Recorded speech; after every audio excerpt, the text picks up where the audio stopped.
So, we, over the last few weeks, have taken the time to study different things like length and area. Remember that thing that talked about the amount of stuff that's inside a space? So, that's like length times width, or base times height divided by 2. Okay? But now you got to figure out how much a container holds. Okay, so when you think about it, right, when you're looking at, say, a bag of milk, how much is in that bag of milk, or a box of milk, or say a container of cereal, how much is in that cereal? What do you do? Do you count the number of, say, Cheerios in the Cheerios box? Or is there a way to measure it? Now, in order to do this, we're going to use this thing called volume, right? So remember when we did length, we had stuff that was measured in things like meters. Then when we went to a thing called area,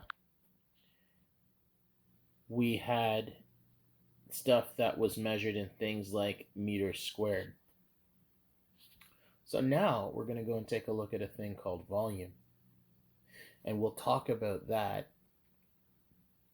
And when we end up talking about it, we're going to have things in meters cubed.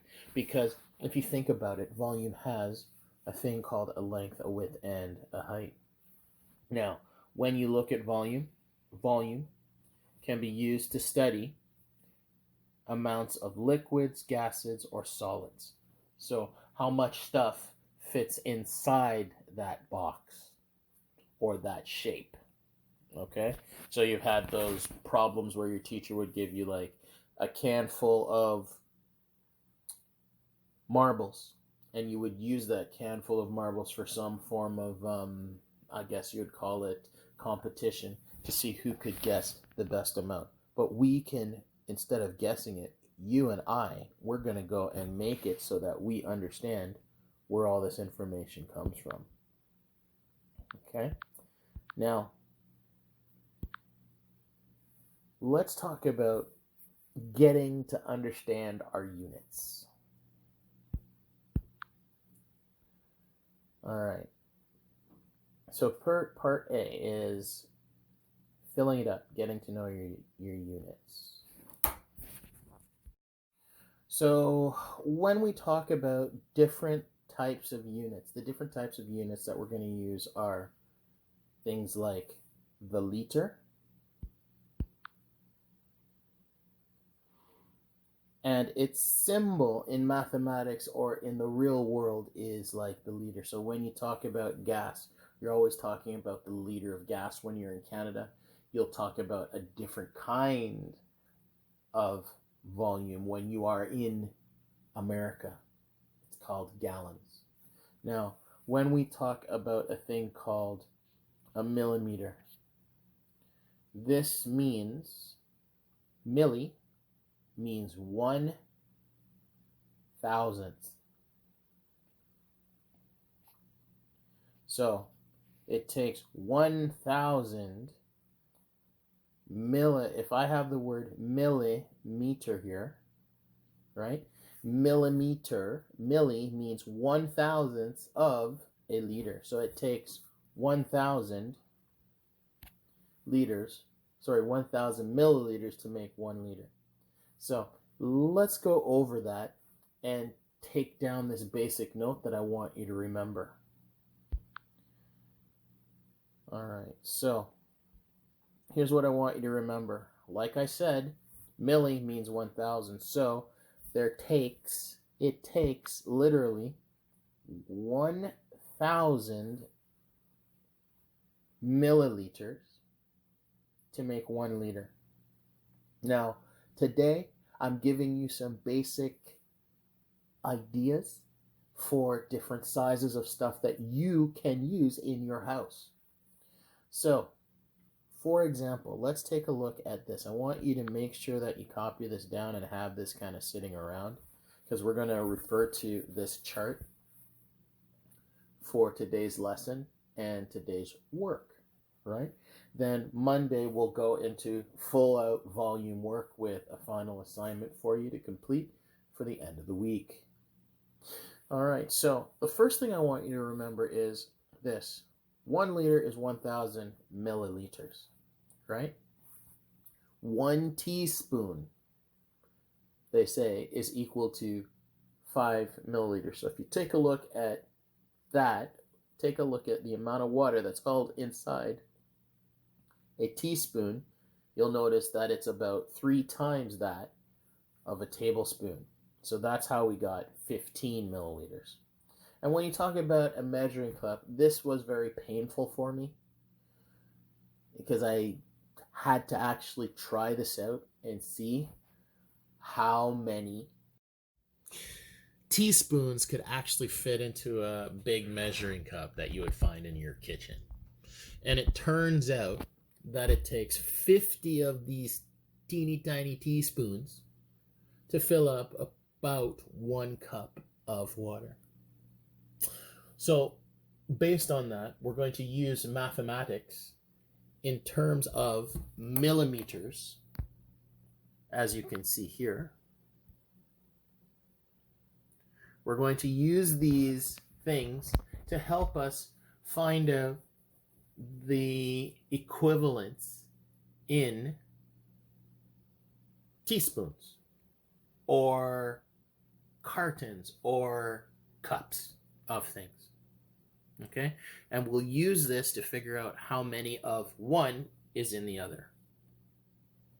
So remember, on your printout for today's lesson, examples, you have these things to work from. You have 1 teaspoon is 5 milliliters, 1 tablespoon is 15 milliliters, and 1 measuring cup is 250 milliliters. And we're going to use the idea of how many things fit in something else. Yes, children. By trying to do that, we're going to be using our favorite thing in mathematics. It's called division. All right, let's move on to the lesson on the examples for the day. And we'll go through each one of these examples. So it says, complete the statements. How many tablespoons of water fit in 1 tablespoon? So we got a teaspoon. I want to know how many teaspoons fit in 1 tablespoon. Okay? So when we do this, we got to go back to what we know. You know that we are looking at this. We're looking at the number of tablespoons. We have tablespoons. And we want to know how many does it take for teaspoons. All right, so in mathematics, to find out how much of the smaller goes into the bigger, we have to do division. In this case, we got 15 milliliters for 1 tablespoon. So we're going to go 15 ml. And then we're going to compare that to the number of milliliters of teaspoons.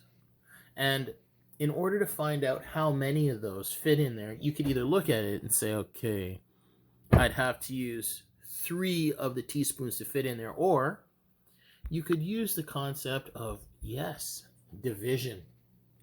And when you'd use division, you end up with 15 divided by 5 gives us 3. So you could say the following in your line as your answer.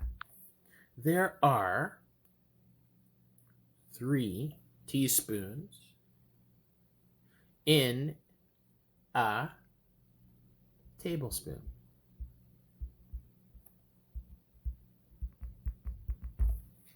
Boom! And we're done. So now let's use that same concept again, but this time we're going to take our time and we're going to look at the next part, B. Let's take a look at that. We're going to zoom in on that when we do this problem, and then we'll go back to our little chart again. So this one says, how many teaspoons of sugar will fit in 1 cup. So, so we want the number of teaspoons in 1 cup. So let's go back to our little chart again, shall we? All right. So we are looking for these two things. We're looking for 1 measuring cup and 1 teaspoon. So it has something to do with 250 and 5. Okay, so let's go back down to our work now. You got your sheets, so you should be able to quickly see this. Because I'm using my computer, it takes me a little bit of time to move up and down and see my stuff here. So let's go back here and take a look. So how many teaspoons of sugar fit in 1 cup? So we're looking for a cup, and we're looking for a teaspoon, TS. Let's say TS is teaspoon. So 1 cup is 250 milliliters, and 1 teaspoon is 5 milliliters. Okay? And now, in order to find out how many of those teaspoons go into it, what we have to do is we have to divide 250 into 5. And that gives us a total of about 50. Now, to answer the question of the day, all right? So you would literally just take this information and put, well, there's 50 teaspoons in a cup. And we're done. Now, let's go and talk about the last thing that we've known.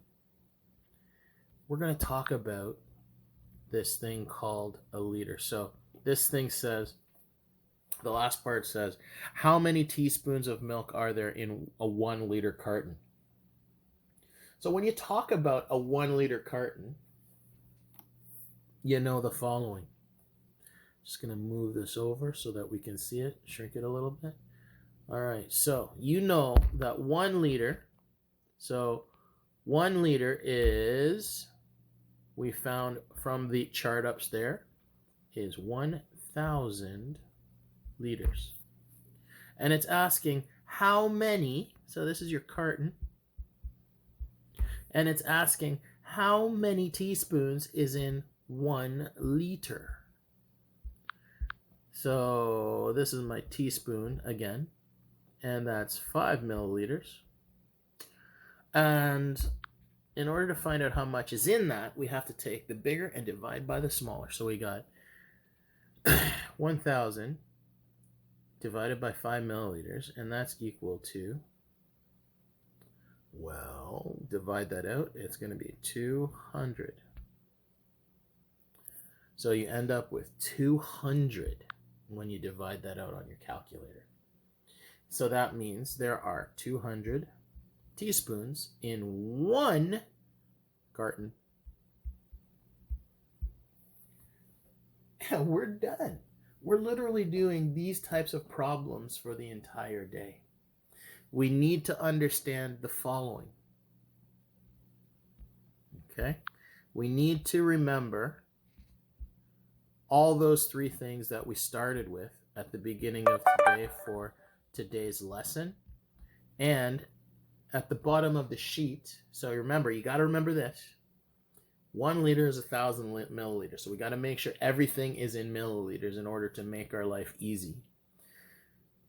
And then we can use that to find out how many of the particular type of thing we're looking for fits in it by A, taking the bigger and dividing by the smaller, as you can see right here. Okay? Now that you've got that, I'm going to give you some basics for your assignment today.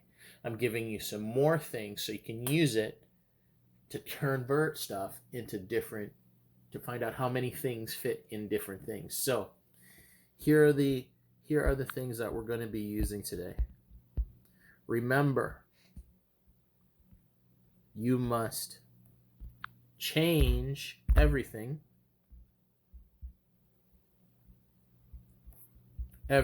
into ml when you're figuring out your sizes of work for today. I don't want you to do any more than that, okay? Now, here are some practice problems that I'm going to give you, and they're all going to be based on this. A small juice box is 200 milliliters, right? Make sure everything is turned into milliliters in order to pull all your information together, okay? And then you've got your gas tank problem, where you have a gas tank for a small car is about 40 liters. Make sure you turn that into milliliters. Okay, so if I have 40 milliliters, it's 40,000. If it's 40 liters, it's 40,000 milliliters.